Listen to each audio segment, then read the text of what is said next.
Okay, good evening. Hello, welcome to H3, the show about health, hope, and happiness. My name is Alan Friesen, also called the Acapellist, also called Samansky. How about that? Scott, how you doing tonight, brother?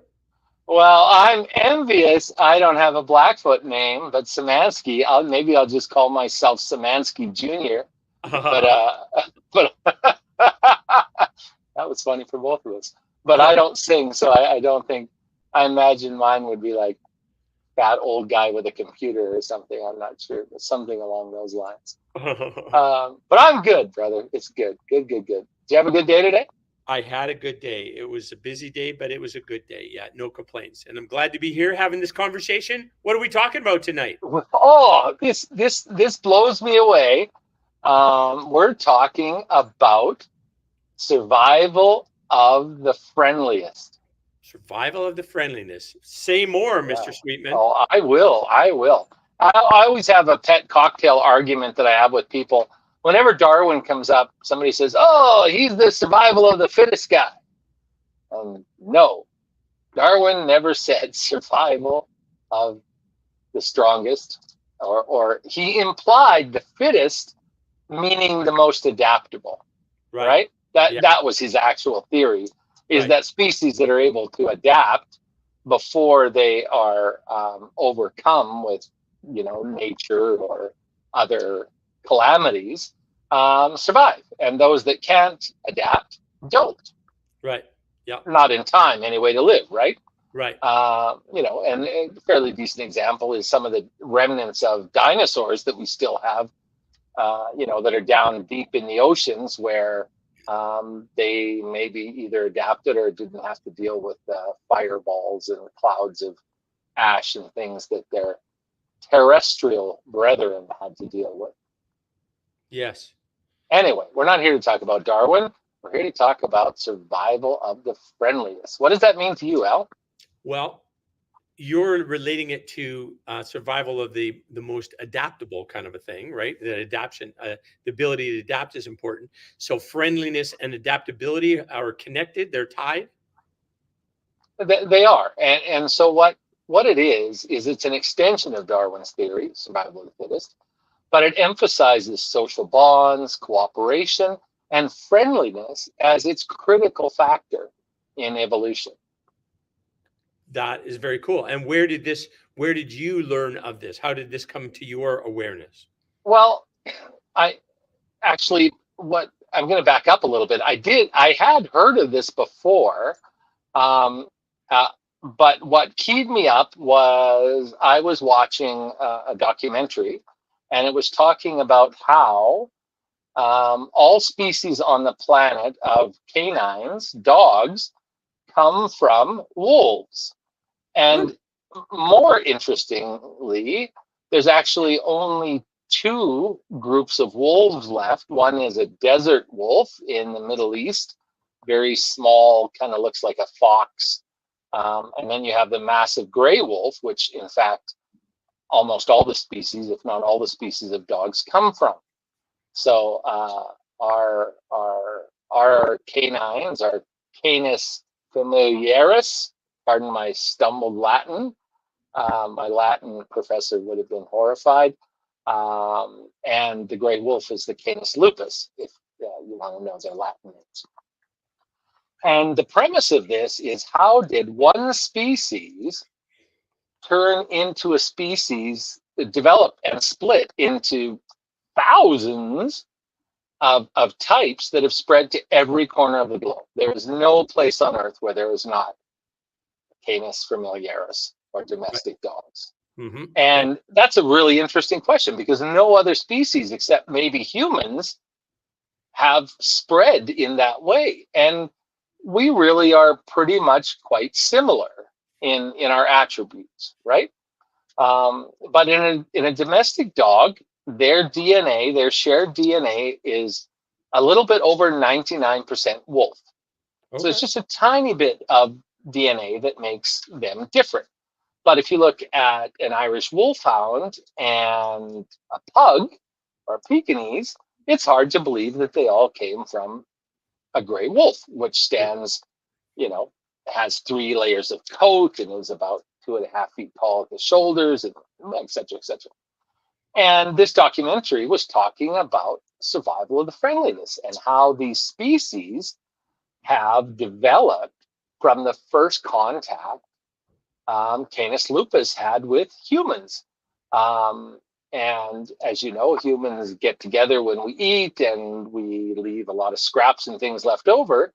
And wolves are opportunistic feeders. I mean, they are hunters, but if somebody serves them a meal and they don't have to risk their lives killing something or chasing it down, they're going to go for, table scraps. So they figured that that happened, and the wolf built a relationship with humans, early humans, and that continued throughout time. So, and then I remembered a Russian study. And have you ever heard of? This is a really interesting one for me. That I think I read it in university, maybe in psychology. A Russian doctor was looking at foxes. His name was Belyayev, right? And it's known as the Belyayev experiment. You ever heard of that one, Al? I have not. Foxes, you said, eh? Yes, domesticated foxes. Okay. So Russian scientist, Dr. Dmitry Belyayev, in the 1950s, selected a breed of silver foxes. And then he bred them for tameness. Now, the nice thing about these particular foxes is they weren't particularly long-lived, and they bred a lot, so he could produce a lot of generations, which is how you breed traits in a scientist, right? A lot of people use fruit flies for the same thing, right? They breed quickly, they don't live that long, so you can have hundreds of generations in a day or two. Sure. Or maybe more. Anyway, over generations, these foxes not only became friendlier, but they developed similar traits to domestic dogs. Their ears became floppy instead of the pointed type of the wolf. Mm-hmm. Their tails curled instead of being low and somewhat stiff like a wolf. Right. And his experiment really radically changed the way we viewed our effect on species of animals that inhabit the same space as we do, in particular canines who have changed and adopted to make us want to have them around, to feed them and care for them. Mm-hmm. Mm-hmm. Pretty cool, right? It is cool. It is cool. Yes. So most people accept that theory. How do you think that would apply to humans? That's why we're here. Well, yeah. So I guess basically what you're saying in terms of from what you've shared so far, it's really kind of where our adaptability is related to our ability to connect with others, to be of value to each other, to protect others and they protect me, or there's a mutual kind of a contract or agreement about helping others get what they need and you get what you need, kind of a thing. So that's kind of what the message I'm getting. Does that make sense? It really is, and there's a few things that point to that. So, for example, spoken language is much easier than written language, Okay. right? And Yeah. so lots of civilizations have spoken language, but it never developed into a written codex, because a written codex requires a lot of proprietary knowledge. Mm-hmm. This symbol means this, and this syntax is used, and it's a coding and uncoding. Right. Where language, if I point at something on my desk, pill bottle, Pepto-Bismol, no, Life brand Bismuth, but sorry, Pepto-Bismol, I wasn't trying to violate your trade laws. Anyway, and I point and I say bottle. Yeah. Someone from another tribe or another language can quickly learn that this sound is connected to this, and they can imitate that sound, right? Sure. Yep. And so that allowed us the ability to transmit knowledge. in ways. And so a lot of scientists feel that the development of speech was to facilitate building relationships with, groups outside our nucleus or outside our tribe or our hunter gathering group, which I find very fascinating. But also, when we look at human evolution, we find that our breeding practices, and some people don't like to talk about us as animals, but we are part of the animal kingdom. You know, and I'm one of those Christians that interprets dominion over earth and animals slightly differently. I don't think we own them and can do whatever we wish with them. I do think that we use them for food and sustenance and clothing and those things. But I think respectfully in the same way with nature. But getting back on topic, human evolution and cooperative breeding have been flagged by many scientists in many fields as one of the ways humans were successful and becoming the species and creatures we are today. And we probably don't have a good working definition of cooperative breeding. What would you think? I know if I asked 16-year-old boys what cooperative breeding would be, they would tell me that she says yes. But what do you think cooperative breeding would be? That I'm not too sure. I've never heard the term before, but I assume that it's kind of like, again, where it's not as in animals going into heat and having having the signals that they're just biologically driven, but there is a emotional and a uh, like a connection, emotional spiritual connection beyond like the physical act of breeding. Oh, you are a kind and generous man. For the first time, perhaps in H3 history, you're Oh. wrong. All right. Well, enlighten me, teach me. Yeah. So the first time I came across this, as you know, my first degree was in history slash comparative religion.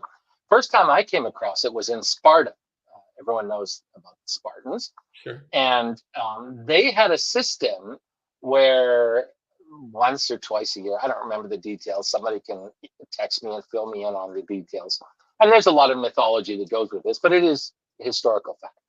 So all of the boys and girls of childbearing age would be put in a tent, a building with no lights, and the door would be closed, and they would be told to have at it. And the reason for this had nothing to do with sexual gratification or fulfillment or any of those things.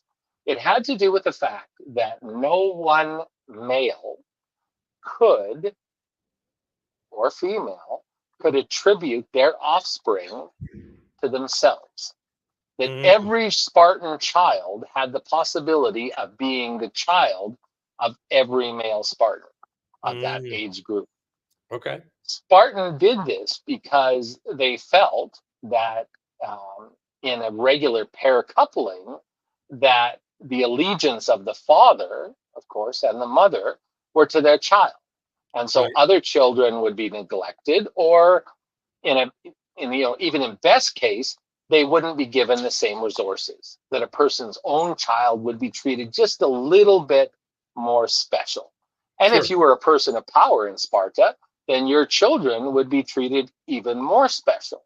And Right. they were probably much better placed to ascend to a position of power. And that was something the Spartans were very much against: hereditary power and that class system. So in their system, where every Spartan child, every male, could be your child, the theory was that you would treat them all the same, and Right. that a Spartan male was truly the child of Sparta, not of Joe Spartan, right? Right. Right. So, which Okay. was very different thinking. for their time. But it did help them develop a very nationalistic identity. It did help them sort of reassign the bonds of parentage to the whole nation of children of the same age, at least. But it's the term cooperative breeding actually comes out of a couple of disciplines, and that's why most people haven't heard of it. And what it is where individuals help care for the offspring that are not their own. And Right. this is really critical for survival. We know in Aboriginal cultures, in not that long ago, actually, in fairly modern history, if a man died, his brother was to take his children as his own in cultures where only males had agency in that culture Right. because society couldn't afford to have those children be marginalized. You know, Sure. traditional societies, humans are resources. We don't want to marginalize them if we can. But this goes back to hunter-gatherers, and it's believed by a lot of anthropologists, some archaeologists. Sarah Hardy wrote a great book on cooperative breeding. Nautilus wrote about it. I'll put the link in. And how in a hunter-gatherer communities, how cooperative breeding shaped social structures and facilitated the growth of complex societies. And she argues that if our hunter-gatherer ancestors hadn't practiced cooperative breeding, I think cooperative parenting is perhaps more descriptive, but that's the technical term, Okay. is how society evolved because societies cooperated. And anyone could look after a child. And the bonds became to the group more than to the dynasty of an individual. What do you Right. think about that one? Well, I think that's a beautiful thing, right? In terms of that, every child really had 20 parents. Like, it could Exactly. be any of those parents, and then all would have the same kind of um, not directly biological connection, but they would have the connection as this could be my child, right? This Mhm. or my child or my grandchild, right? And then and so it wouldn't like because you know how even in like here when we have now today where children from a divorce and then there's a new father that comes into or new man that comes into the relationship with the wife, those kids, those stepkids, are often in jeopardy kind of a thing, right? They're Mhm. because they're not that man's child kind of a thing, and then there's the potential for abuse kind of a thing, right?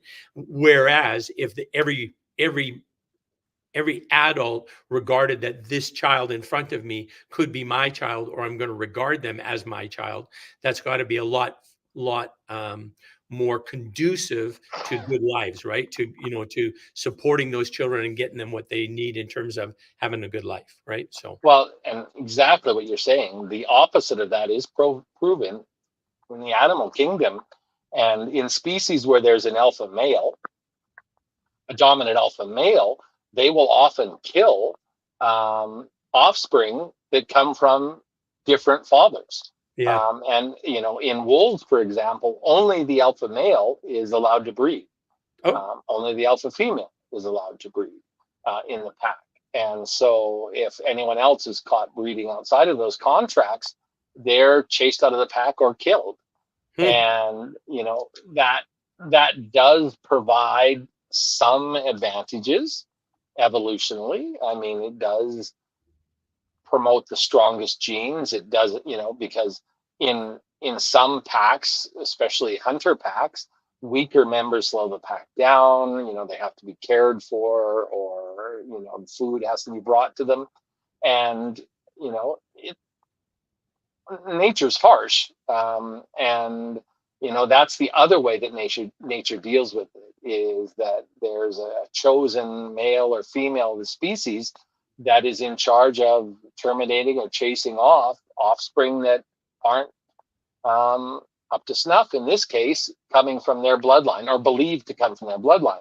And what's funny is that some breeds have developed situations where they have sneaky breeders where they break the rules and can get away with it. Um, for example, felines can be inseminated by more than one male, and they can carry more than one male's offspring in their litter. Mm, So a male cat can't pick out which mhm, child is theirs, but the female cat benefits, species benefits from mixing the gene pool, which is always a positive. So, mm. right? Yeah, yeah, yeah. So very interesting. It is. There's that. So going back to your, have you know about the bonobos, right? I do know about the bonobos. Yeah, they're very matriarchal in nature and really band together to kind of keep the males in check.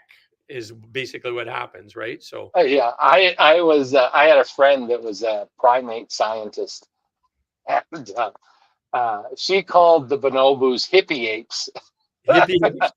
Hippie apes, yeah, because they're known for their peaceful, cooperative societies, Yeah. and they pretty much it's sexual revolution is they have very judging by other primate cultures very promiscuous. Bonobos are the love children of the primate world. Hmm. Their cousins, however, the chimpanzees, are very aggressive, and they are known for their hierarchical societies, right? So where they will pursue and kill and ostracize their offsprings, and often their social bonds are tied to fear and reinforcing that authority. Where the bonobos create those social bonds, particularly through sexual behaviors, um, by bonding, like you say, the aggressive males are managed in the bonobo culture. And I'm not saying one is better than the other, but it's really interesting when we look at our man's closest friend, if you will, the survival of the friendliest, those abilities to cooperate, those abilities to work together, have greatly influenced the development of not only our species but those that interact with us, like canines. Hmm. Hmm. If you're interested on the domestication of dogs, Brian Hare, as in not a rabbit, but a hare, Yeah. wrote a great treatise on how this was played out in the development of the canine species. Cool. Now, what we like to do, you and I are both in favor of evolution of the friendliest, right? I think. Sure. You bet. Yeah, we think that's good, right? Yeah. But Yeah. there's people that attack this, right? And so on H3, we like to talk about both sides of this. Um, Brian Hare again and Vanessa Woods are really known for their book called "Survival of the Friendliest." Homo sapiens evolved via selection for increased sociality. Increased sociality. I like that. You and I need to practice increased sociality, There you go. Yes. Yeah. be more friendly. Right. So, and their hypothesis was that the activities that were cooperative and social in nature developed into traits like empathy and reduced aggression, which helped us develop social bonds and develop into complex societies. Some people, though, say, yeah, maybe, but um, the point is that that oversimplifies the complexity of evolution, and that cooperation and friendliness are certainly important. They're not the sole drivers of survival. Aggression, competition, and dominance are very important in natural selection and special development. What do you think? They have a point? Are you buying what they're laying down there? Well, I don't know. I know, like, and maybe this is just a idealistic, perspective, but like collaboration and cooperation, and the mutual connection that we are all connected to each other, right? Or that belief that we're all connected to each other, we're not separate from anybody, right? And that we're all spiritual beings having this human experience. And when we're done this human experience, we're just going to resume back to spiritual beings again, kind of a thing. But while we're here, the ability to collaborate, to cooperate, to serve each other makes our world that much more easy to navigate through, kind of a thing, right?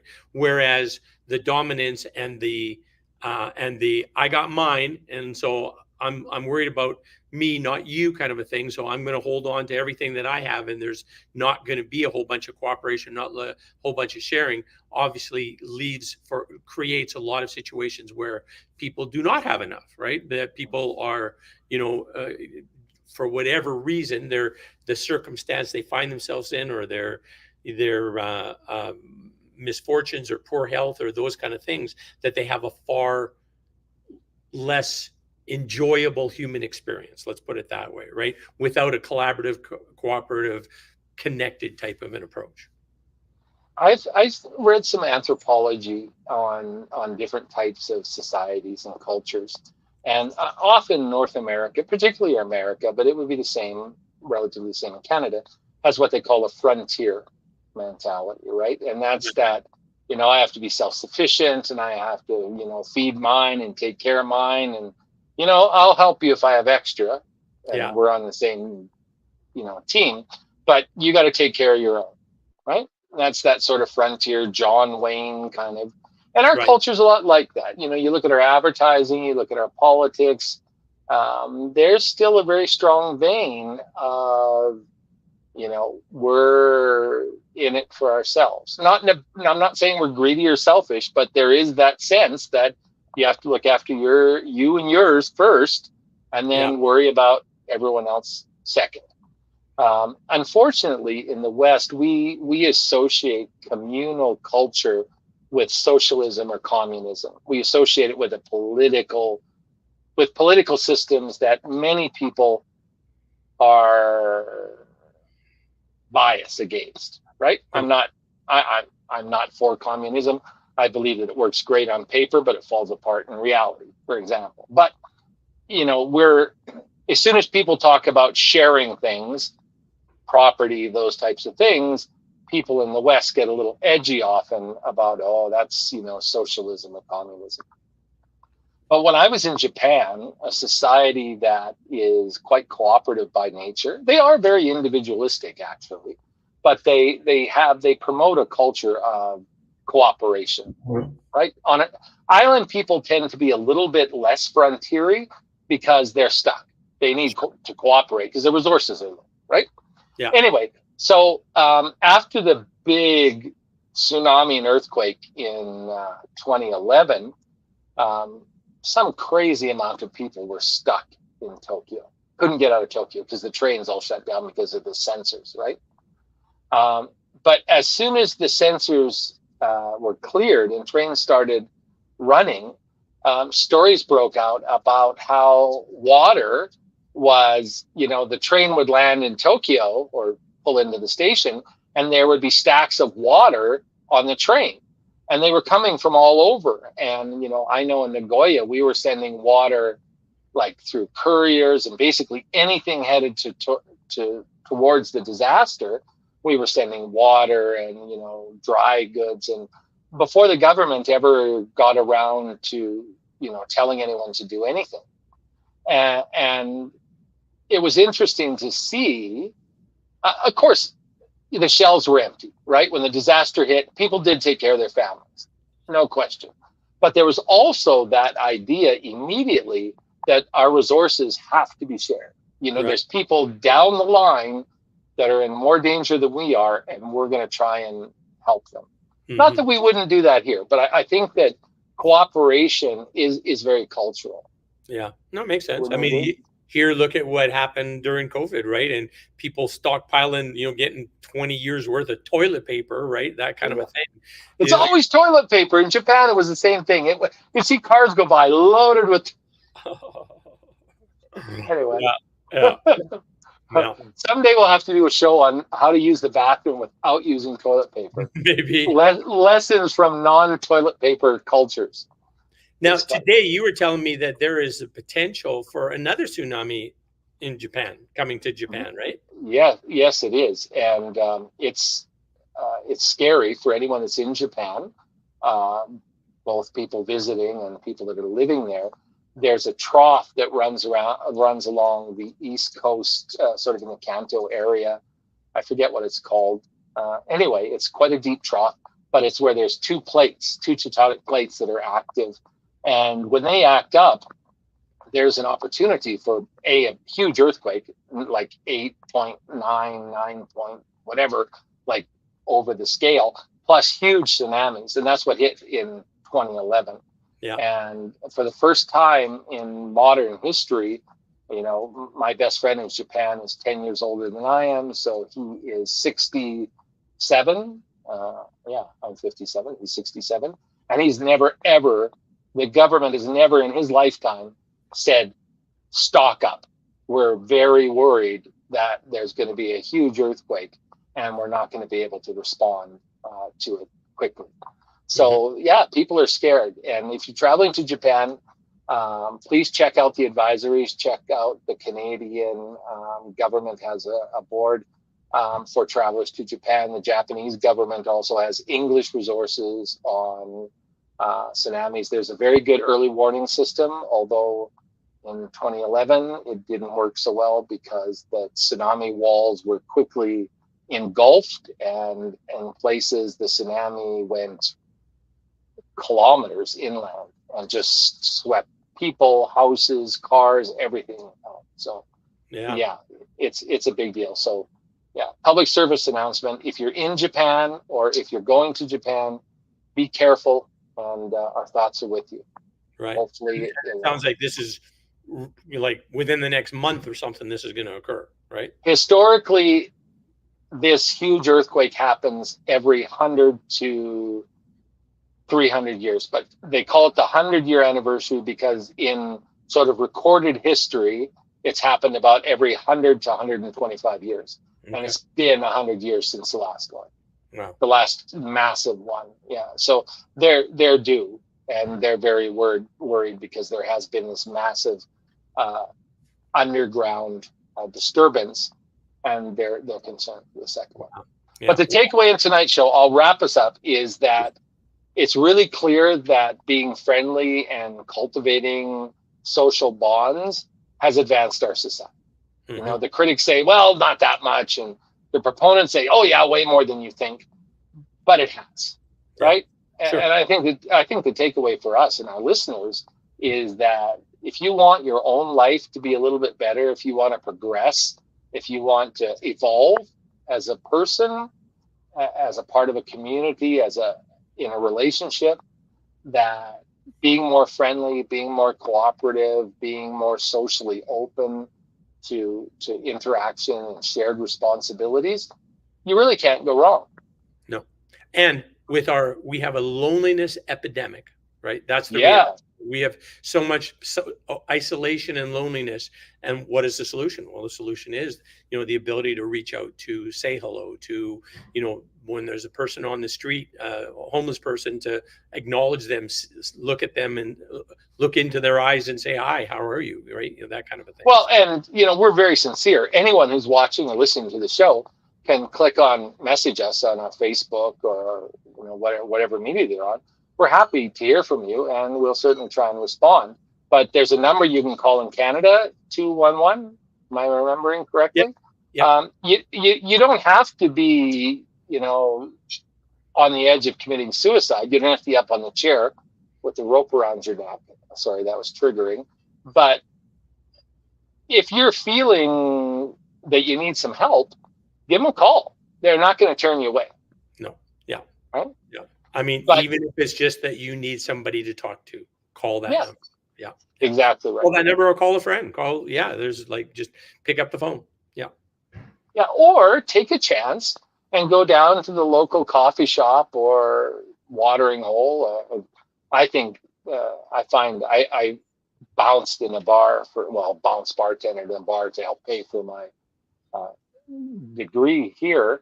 And not a good place. Bars are not good places for social interaction. No. They're kind of, in my opinion, like, Yeah. yeah, dancing and stuff is fun, but not a lot of people stop it there. It gets too bad. So my preference is go to the local donut shop or coffee shop or soda joint or high Okay. ten sushi shop and say hello to the person next to you, right? Beautifully said. Take us home there, Scott Sweetman. From Alan Priest. Okay, so this is a historical show in that Alan Friesen was wrong in the first time, maybe since I've known him, but definitely on this show. And I've never muffed the out on Alan's name before. So we'll start over. Or we can edit that out, right? Sure. We're not editing nothing. No, just finish her up.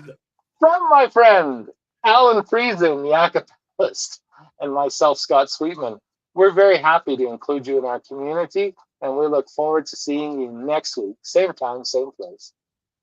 Get him, Keep well. Thanks, everyone.